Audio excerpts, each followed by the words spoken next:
All right, the lost compass of Euclid. Let's see if there's any magic in this old thing.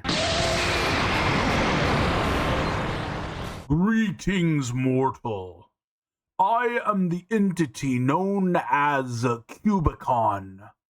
My creator, Euclid, has imbued me with the sacred... Yeah. Okay, let's skip all the exposition. You grant wishes? Yes. Excellent. I wish... Hold up. Any monkey's paws? What is wrong with you? It's obviously a common genie trope. A what? You know, an archetypical situation that's set up to... Let's skip all the exposition. All right, fair enough. If I wish for something, I get that thing. You aren't going to put some spin on it, do something to me to make my life miserable. Why would I do that? Genie trope. There will be no extra propositions. A what? Just make your wish. All right, I wish to be a better world builder. All right, wait, what is this? Is this geometry? I manifested out of a geometric tool. What were you expecting? I'm literally a floating cube. How else do you think I was going to make you a better world builder? Look, it's not as bad as you think. Geometry can really open up a new world. I wish to be a better world builder without geometry. You bitch. Greetings, it is I, your archivist, and today we're going to talk about a method that has helped me become such a better world builder and to be able to even investigate world building ideas in such a way that I'm gaining immense amounts of knowledge from it. Now, this method does come from ancient geometry, but as I promised in the intro skit, no geometry is necessary. So, what is this method? It comes from Euclid, specifically from a book, Euclid's Elements. My uncle had told me, hey, you should get this book. It'd be really good to help you think, be able to understand and think systematically. Because if you've seen some of my other videos, I'm very scatterbrained. I've got ADD, and I'm not going to use that as an excuse or make some weird quip about like how randomly it hits, and I'm like, butterfly, that's not how it works. But my brain can jump. I could say, this is the idea, this is the thing, but I couldn't tell you why it was the thing. So it's helped me in a multitude of ways. But we're here to focus on world building. So this method comes from Euclid about 2,500 years ago, and it is geometrically based. It's how he actually laid out the steps to create geometry. Now, the method is the thing that we are most interested in, but I do want to talk about shapes real quick, because it does have a very interesting world building concept, an idea that the ancient people had that has always been interesting to me. So for a moment, we're going to imagine that we're ancient people living 3, 4, 5,000 years ago.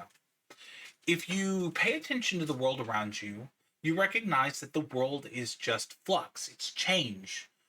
Nothing stays still. Nothing is static.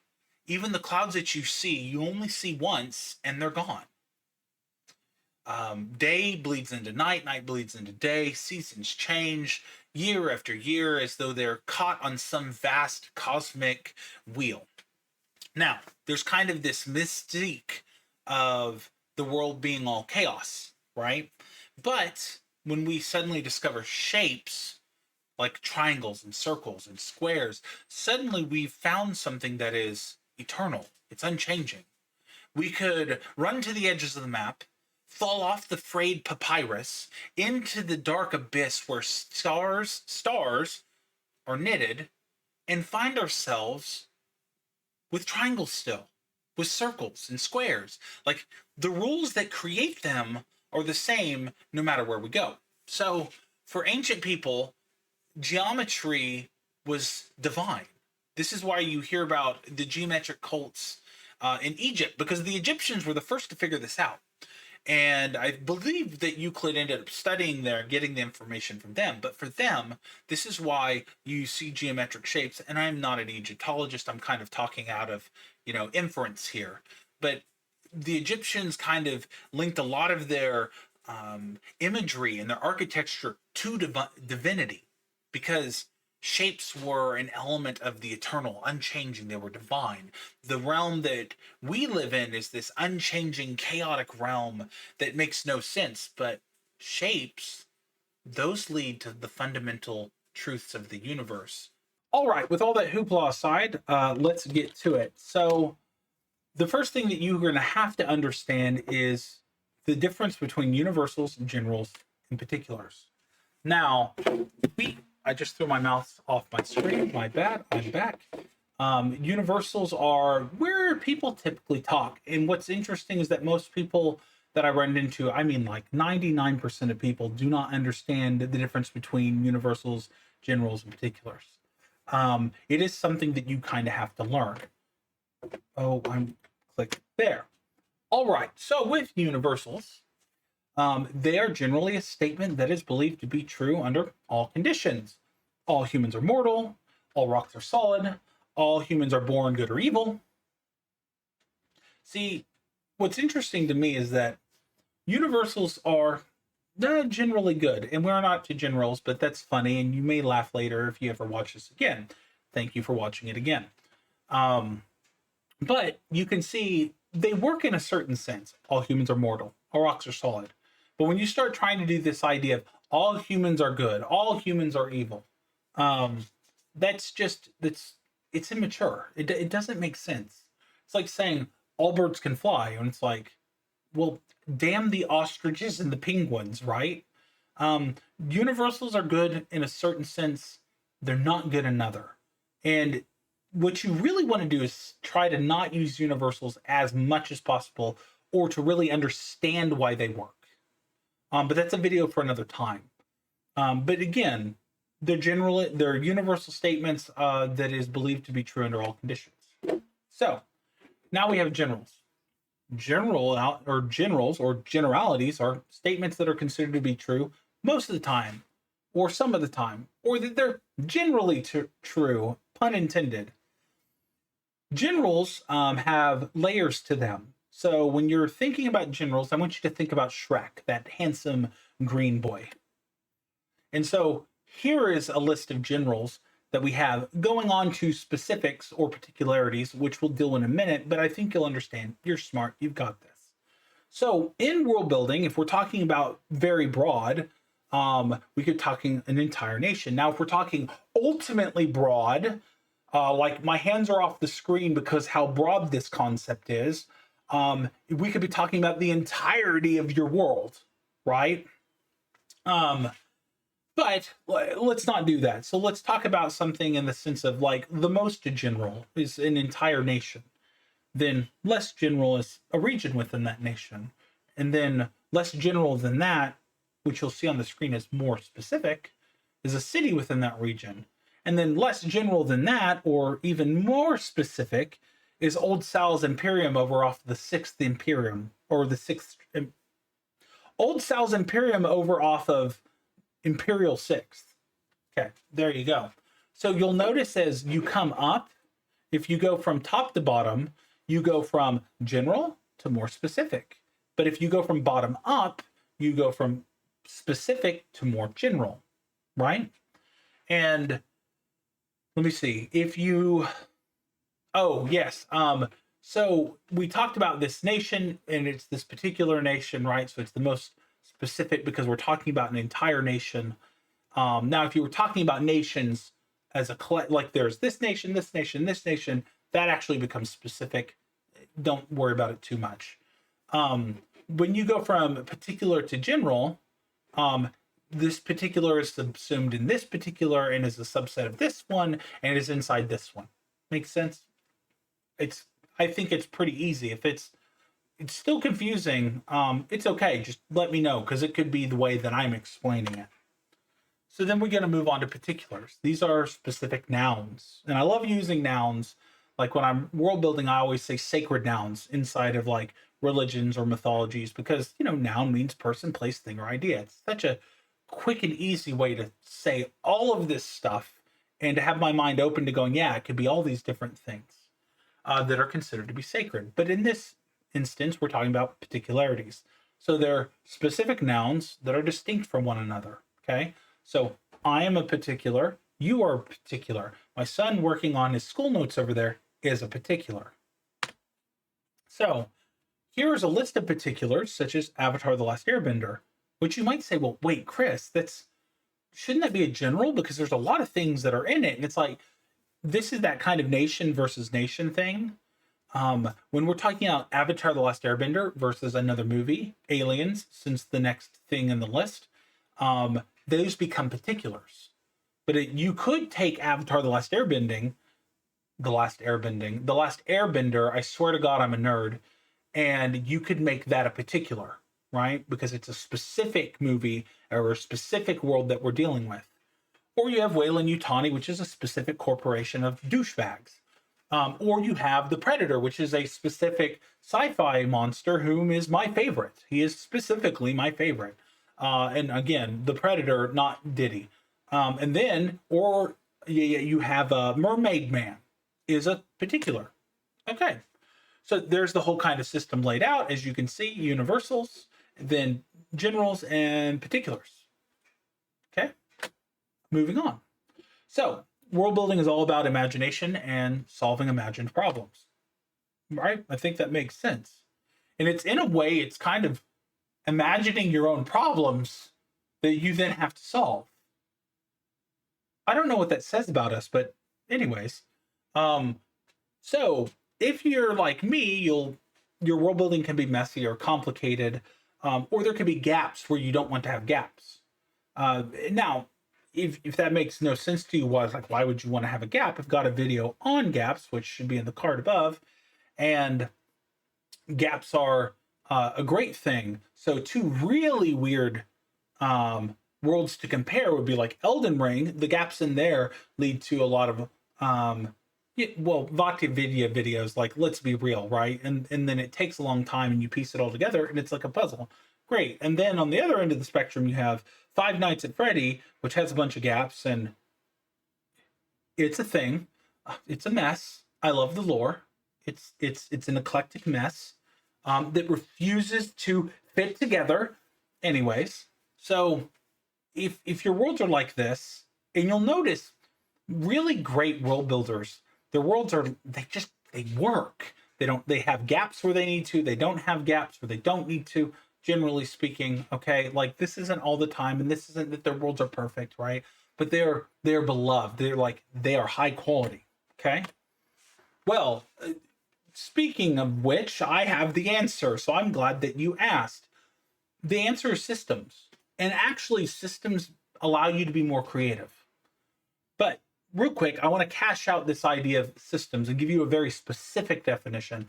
And yes, it is, in a sense, you could say it's a word salad, but it's not a word salad, because every word in there is designed to point to a very specific idea, okay, which is systems. So systems are the practice of approaching tasks, problems, or concepts in an organized, methodical, and consistent manner, guided by a structured plan, set of principles, or logical frameworks to ensure clarity, efficiency, and repeatability. All that to say is, we want a way of approaching tasks or problems or concepts. So a way of approaching problems that is methodical, that's step by step. And it is then allows us to produce clarity, efficiency, right? Save our time and be repeatable. Okay, that sounds really good. Now, but you may be like, hey, dude, like, I don't like rigidity, man. Like, it gets in the way, dude, and like cuts creativity. And I'd say that's hippie crap. As you can see on my screen are a list of historical figures: Leonardo da Vinci, Pablo Picasso, Einstein, almost every philosopher who's ever lived, and solved a lot of problems that we didn't even know that we had. And now we need them to explain it to us. All these people are known for using systems. And by the way, if you look at these people, their output is immaculate. Like, it's insane. But if you don't believe me, well, how about Chris Avalon, Kojima, Ken Levine? I hope that's right. Miyazaki. I think it's really funny that the kind of Western name I can possibly screw up, but the Eastern names, I'm pretty sure I got those down pat. At least I'm confident. But look at these guys. Fallout New Vegas, Metal Gear series, BioShock, Dark Souls and Elden Ring. All the From Software games. Well, not all of them, but and Bloodborne. I'm pretty sure he worked on Bloodborne, right? Like, these are all games that are highly celebrated. And all these guys had systems. Don't believe me? Like, you're kind of being irritating at this point, but I'll let it slide. It's okay. Brandon Sanderson. I'm also blocking the screen. Let me pull this down. There we go. So we have Brandon Sanderson, George R.R. Martin, Tolkien, Stephen King, J.K. Rowling. All these people are highly successful and are systematic. Now, if you see on George R.R. Martin, I said he had a Gardner system. And, typically this is kind of cast out as that, it's pantsing instead of plotting, like you're letting the plot develop as you go.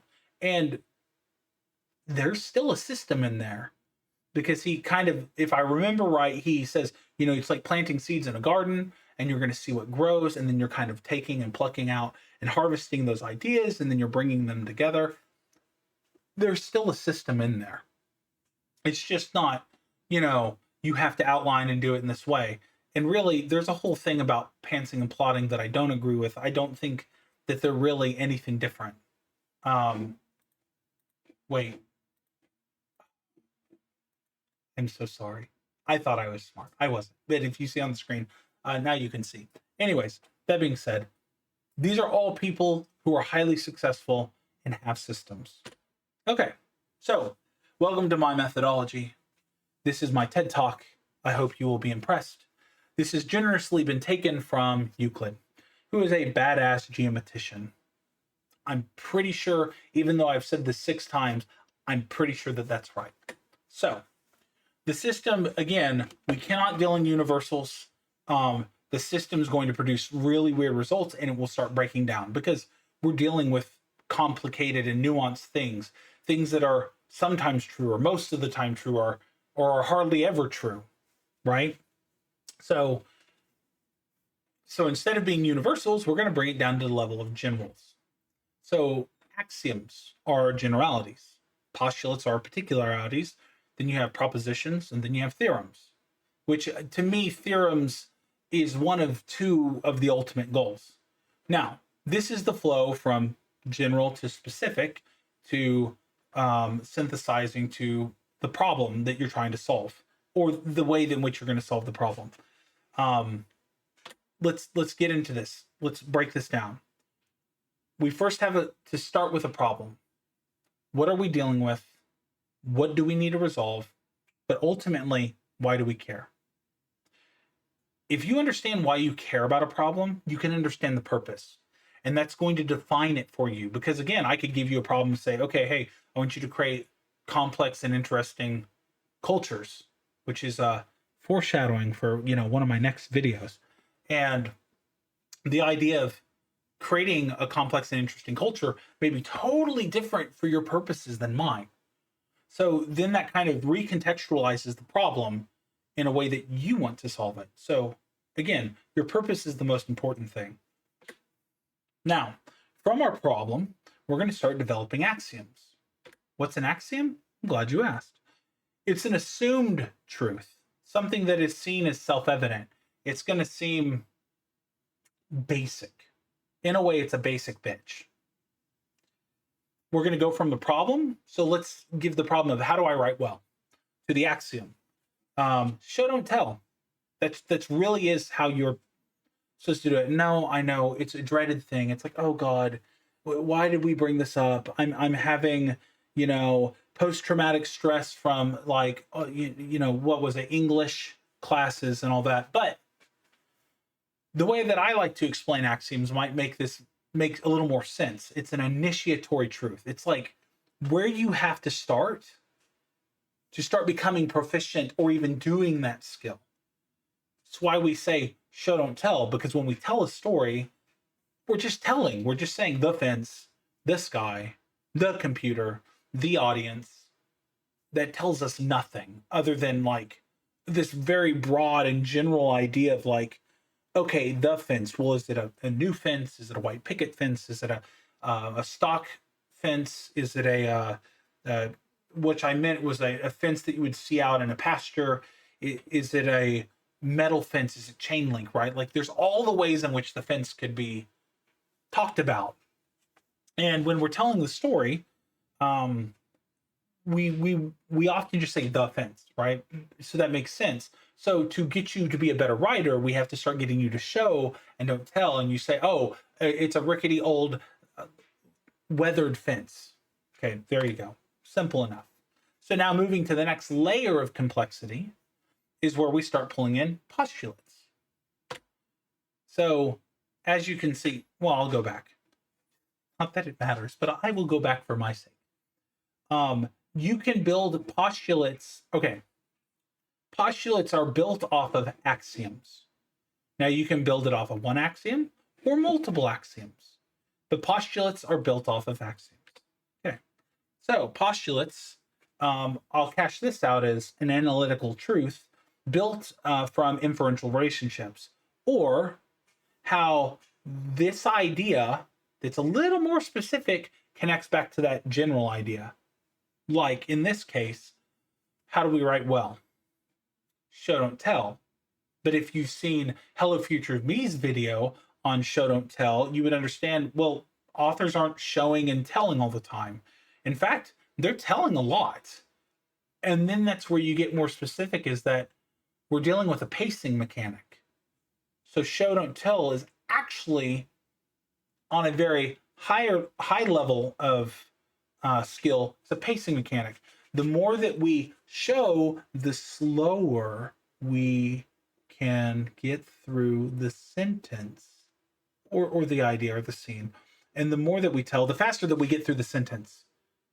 So, for instance, going back to our fence analogy, we could say, you know, this fence, it was weathered and it's been there and it's got stains from last summer where they were trying to fix it up because they were trying to remodel their house, and the posts are all slanted. But none of that matters because there's a serial killer and he's chasing you with a knife, right? Like that's the moment not to go into long sweeping details on this fence, but just to say, I ran along the fence.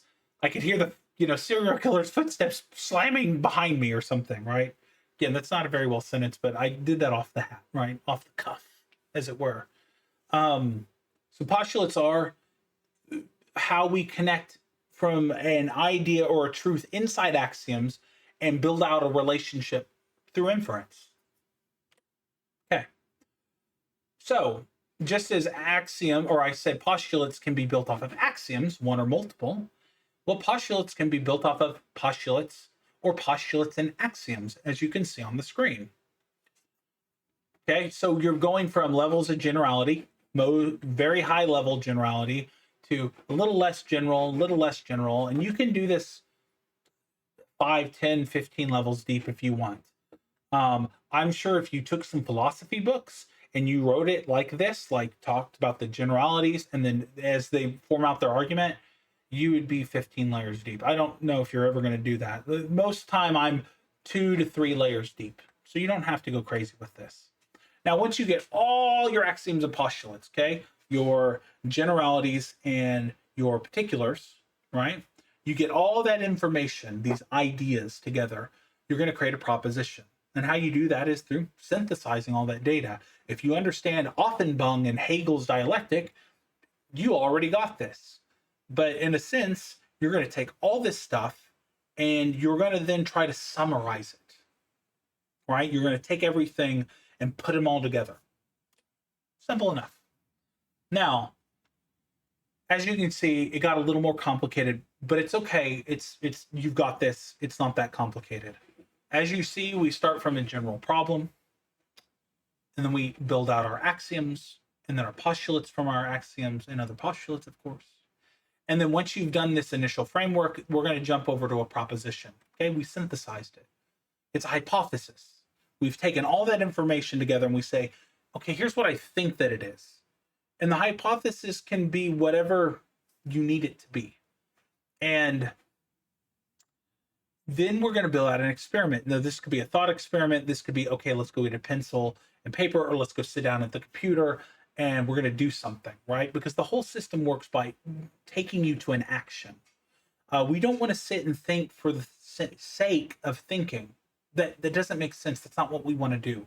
That doesn't produce something worth having. Now, an action may be just having information that leads you to be able to act in a broader, scope than you would have before because you understand these principles. Okay, that's fine. But what we want to do is once we go to action, we want to scrutinize. Oh, I'm sorry. I messed up. This experiment is what we call our proof. And our proof then leads to action. And that action then, generally speaking, should be to scrutinize the proof because you want to make sure that you're not making mistakes. This is Descartes' idea of hyperbolic doubt. And if you've seen my video of doubting yourself, then you kind of understand the process. Did you assume something that, that you didn't account for? Again, we can sweep over stuff. Did you miss something? Was something worded wrong and it produced a weird result? You want to basically go in and go, what did I miss? Did I mess something up? Did I not take something into account? All these different questions and go, yes or no. If it seems to work out, great. If it doesn't, just go back and trace where the problem originates from. If it does, yes. Now, you may get 5 layers deep and then realize a problem. It's okay. You can always come back and fix something. And it's better to go, oh man, I messed up, and go back and fix it because you learn. You're going to learn how to do this through iteration. Okay. That's the same time. Okay. Here is the whole thing in its majestic glory. And I know it looks a little complicated, but basically, this is your initial line, your run through. General problem to axiom to postulate. Okay, so generality to particularity to proposition. Okay, your hypothesis. Then to your proof. Okay, we're going to experiment. We're going to go to action. We're going to scrutinize what we've created. And did it work? Yes. Okay, great. We're through that line. Now there's 3 things that we can do. We can say, I was just doing this for knowledge so that I could understand something. Great. Hats off to you. Congrats. You're out of here, Tiger. Good game. If not, you could say, well, actually, I want to learn something deeper. I want to go to a deeper level of analysis. So let's say this, because, again, foreshadowing. We start with a general problem. How do I create interesting and complex cultures in a timely manner? Because, you're finite. You need to be quick with your time or efficient with your time because it's the one thing you can never get back. Okay, so we run through this line and we come up with an idea. Great. What if we say, well, what if I want to investigate how such and such a person, Brandon Sanderson, from software, other people here, how they do their world building, or Gears of War. How does Gears of War how does Gears of War does its world building? Oh God, I hate that. Anyways, we're gonna go on. You understand. How do they do it? And then what you're gonna do, again, I say again, but this is the first time you're seeing this. This shouldn't be heuristic inquiry. This should be working inquiry, meaning it's working. It's not settled. It's okay if you have to go back and reword it later. But what you're going to do is just craft a new question. And you're going to go over here, and then you're just going to repeat this whole process. Okay, so you're going to go back to axiom, postulate, proposition, proof, action. And you can do this, have a secondary level, layer, tertiary, so on and so forth, because I don't remember the one for 4th. So then you're just going to keep doing layers and layers of analysis. Now, again, like the onion, you didn't lose this stuff here just because you came down here. That's not how that works. I don't know why I did that. Okay. You get to keep this stuff. And this stuff can then come down here and be built in. And so it can be layered on top of itself. Great. Simple. Easy. At least I hope it is. Again, if you have confusion, any comments or questions, put it in the comment section below. That's the only place you really can do it here. It makes sense. Now, let's say I've done all this work, and now it's like, okay, and I'm not finished because what I want to do is solve a particular problem. Okay, I need to stop doing that. I don't know why it does that. Okay, so I want to solve a particular problem. Yes, good. Then what I'm doing is theory crafting, and that's going this based on my axioms and my postulates.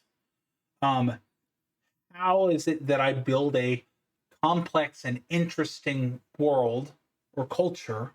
Sorry, culture in this in a timely manner, and then I'm going to go do the work to kind of lay out and say, this is what I think based on the information that I have and the parameters that are set by the question. And if it works, great success. If it doesn't, you're going to go all the way back and well, not all the way back. Sorry, you're going to go, what is the problem? And then try to trace that problem. In a sense, you're doing the genealogy of the problem all the way back up to axioms, of course, because that's your beginning.